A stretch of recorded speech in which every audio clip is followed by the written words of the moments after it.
Hey everyone, welcome to today's video. Welcome to the Gaming Daddy channel. So today I wanted to talk a little bit more about legendary missions because I feel like I need to dispel a little bit of the notion that skill is a big, huge thing with playing the legendary, missions. But, first of all, what is skill in the Division 2? That's an arbitrary term. Is it your ability to aim? Well, good luck in legendaries trying to stay out of cover long enough without them peppering your body.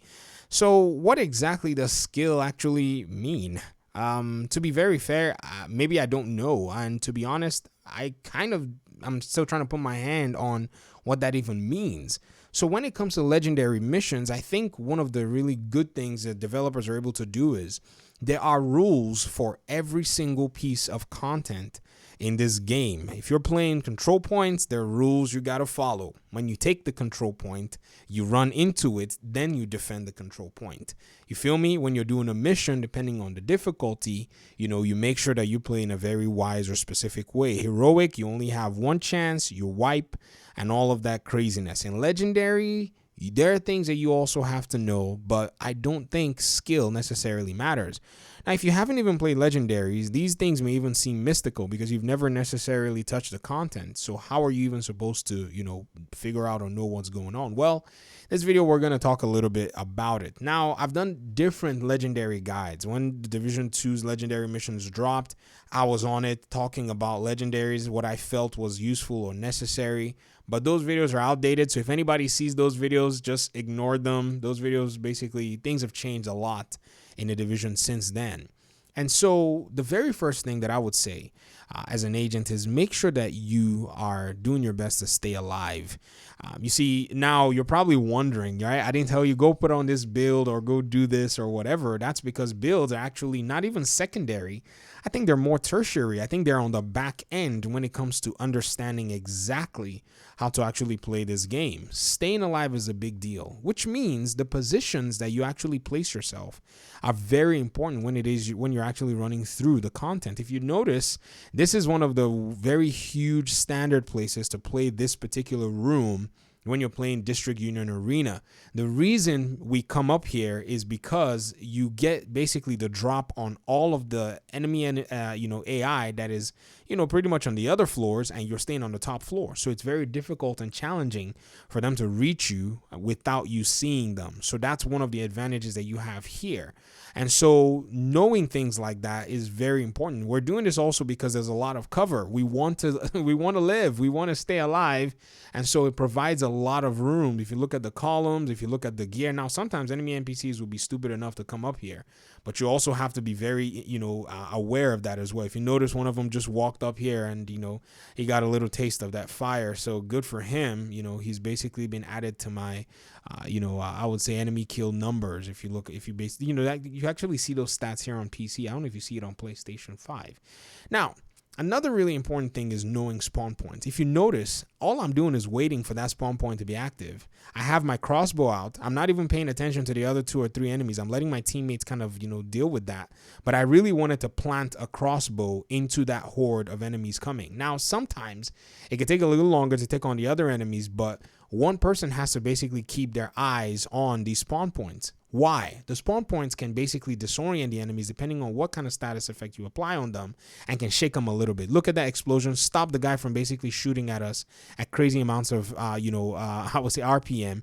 And then I was able to dump pretty much one hit of that fire starter, which pretty much just nuked almost all the enemy NPCs that were coming out of there. Now, the amount of NPCs that were running out of that door to basically rush us has now been reduced significantly. This is why it's very important for you to know where the enemy NPCs are coming from. Now, again, many might also say, but I've never really played these missions. How am I supposed to know where the spawn points are? Good question. One of the best ways to do so is just to watch videos on them, and you can play those same missions on normal difficulty to kind of give yourself a run through or story, just to kind of walk through the mission and be like, okay, so this is where you go, this is where I stay. District Union is an outcast mission, so you can make your way in here from playing on story mode.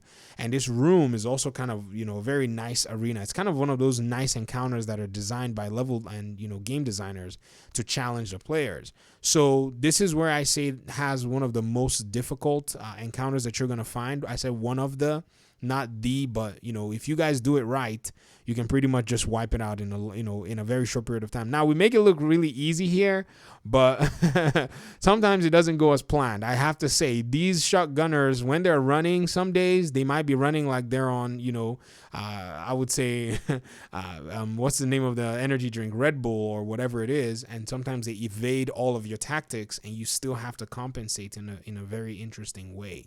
So staying alive, knowing the spawn points, big deal. Big deal. Now, we could throw a few more other things in there that I feel could be really interesting or helpful. And, yes, builds are nice. And that's why I said builds, in my opinion, don't necessarily come primarily or even secondarily, that they're more on the back burner. And that's because before I even, got a build that was viable closer to my playstyle, I had to use one of my other back burner playstyles to be able to beat my first few legendaries when I started playing on the PS5 here. I basically got my tip of the spear, 4 pieces, and I got my crossbow, and I went into the legendaries, and I realized the tip of the spear is actually pretty good against these warhounds. That's how I learned that. I mean, if I had not, put on that gear, I would never have found out. So your crossbow basically takes off a good chunk of their health because you have that extra signature weapon damage. So you use a build that goes with your play style. It would definitely help you to be able to, do very well in these missions. So really, the legendary missions are there for your enjoyment. They're kind of the Dark Souls of the Division 2 with less frustration in a sense, because you have other people that can help you. And so that's another really cool thing. And then just to wrap up this video, be willing to make your gear fluid. Now, what I mean by that is, your gear has to have the capacity to be able to swap specific components on the fly that can be game changers for you. Now, what I mean by this is, if you're in a team and everyone is built a specific way, you have to take it upon yourself to at least be responsible for being able to swap your builds in case something were to go down. Example, getting a revive hive in your back pocket. Now, I run with a Stinger many times, so this is a very hard one for me to do, but I still try my best to do it. And I run with a Stinger because it's also somewhat convenient if I want to do it. The Stinger doesn't have too bad of a cooldown, unlike the Revive Hive. And I hate doing it because the Revive Hive takes too long to cool down. But it's something that sometimes it's a necessity. When your entire team is wiped out because of the way the enemy AI behaves, their job is to basically, find the weak spots. And so remember, the very first rule that I said, the very first thing that will be helpful is staying alive. When the enemy AI notices that your entire team is alive, they respect that. They're designed to respect that. They'll stay in cover longer. They don't really, make crazy moves. That's exactly how they're designed. The moment one person goes down, you notice a change in the behavior. Their move to programming basically is heightened, like, it's insane. The moment one person, goes down, either they start sending a whole bunch of drones, starting to do all kinds of weird stuff, or some kind of stupid, robot thing is coming your way and shooting everybody. And that's exactly how they're designed. If they're going to press on all 4 of you, they'll usually use a heavy, or they'll use a proxy that is not prone to easily, take a lot of damage. So, those little nuances are really interesting to learn, but those are things that you're going to be learning as you go on through the game. But with the first few, tips that I've given you guys, I trust that you are able to complete these missions with a lot of ease. So in the comment section, let me know if you have any questions.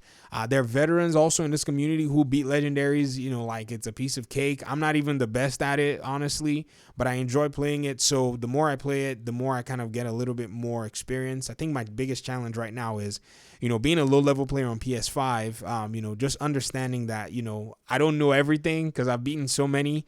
And sometimes I want to, be like, oh, why is this guy not using this gear and all that stuff? I just have to shut my mouth because I don't know everything. Everybody builds differently, and the conventional building methodologies that I'm used to from PC is not the same as it is on console. That's one thing I need to remember all the time, because it's been a while since I've actually played cross-platform by myself anyways, is that all sides of the the spectrum of this game, people build very differently. The PC players, they build like, I don't know what we're thinking. The PS5 players, I don't know what you're thinking. So that's a very interesting, learning experience for me so far. All right, I'll get out of here. Peace out.